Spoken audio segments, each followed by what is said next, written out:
নমস্কার বন্ধুরা, স্বাদের খোঁজে ইউটিউব চ্যানেলে আপনাদের সকলকে স্বাগত। আজকে নিয়ে চলে এসেছি আরেকটি নতুন রেসিপি। সেটি হচ্ছে চিংড়ি মাছ দিয়ে কচু শাক বাটা। চলুন দেখে নেওয়া যাক কচু শাক বাটাটা আমি কিভাবে বানাচ্ছি। এখানে নিয়েছি আমি কিছুটা চিনেমান কচুর পাতা, যেগুলো পুরো এরকমভাবে মুড়ে থাকে, একদম খুলবে না কিন্তু, সেইগুলোই তবে ভালো লাগবে। দেখুন আমি কেটে নিচ্ছি কিভাবে। পানের মতো শীটটাকে ভালো করে ছাড়িয়ে ফেলে দিলাম। দিয়ে এবার পাতাটাকে শাকের মতো করে ছোট ছোট করে কুচি করে নেব। দেখুন এইভাবেই কুচি করে নিতে হবে। আমার এখানে পুরো কুচি করে নিয়েছি চুবড়িতে করে। এবার আমি চিংড়ি মাছটা ভেজে তুলে রেখেছি, ওটা দেখানো হয়নি, সরি, মিস হয়ে গেছে।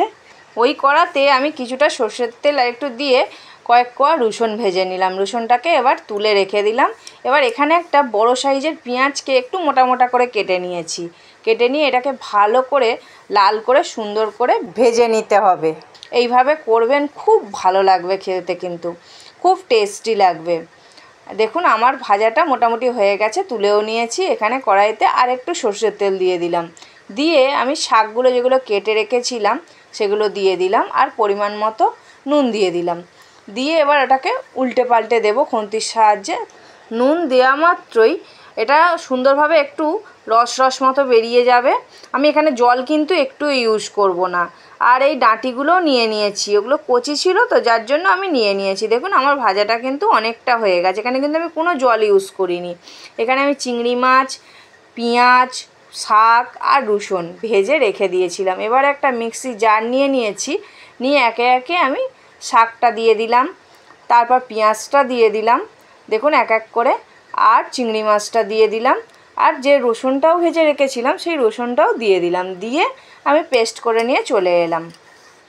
আপনারা মনে করলে শিলনোড়াতেও এটা বেটে নিতে পারেন, কোনো অসুবিধা নেই। এখানে আমি কড়াই বসিয়ে দিয়েছি, বেশ কিছুটা তেল দিয়েছি, ফোড়নে দিলাম 2টো শুকনো লঙ্কা আর কিছুটা পরিমাণ কালো জিরে দিয়ে ভালো করে ভেজে নিলাম। নিয়ে কচু শাকটা দিয়ে দিলাম, দিয়ে ভালো করে ওটাকে মিক্সড করে ভেজে নিতে হবে।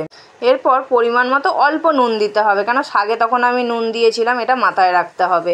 আর অল্প করে একটুখানি লঙ্কা গুঁড়ো আর একদম অল্প করে হলুদ গুঁড়ো। আর যেহেতু শাক একটু তো মিষ্টি করতে হবে না, আর কচু শাকে একটু মিষ্টি লাগে, আমি ওই জন্য পরিমাণ মতো একটু চিনি দিলাম। আপনারা আপনাদের পরিমাণ মতো দেবেন। দেখুন এইভাবে ভালো করে নেড়ে চেড়ে মিক্সড করে আমি সুন্দর করে জলটা শুকিয়ে ভেজে নিয়েছি। আমার হয়ে গেল চিংড়ি মাছ দিয়ে কচু শাক বাটা। এইভাবে রেসিপিটা আপনারা বানালে ফুঁ দিয়ে হাফতলা ভাত উড়ে যাবে।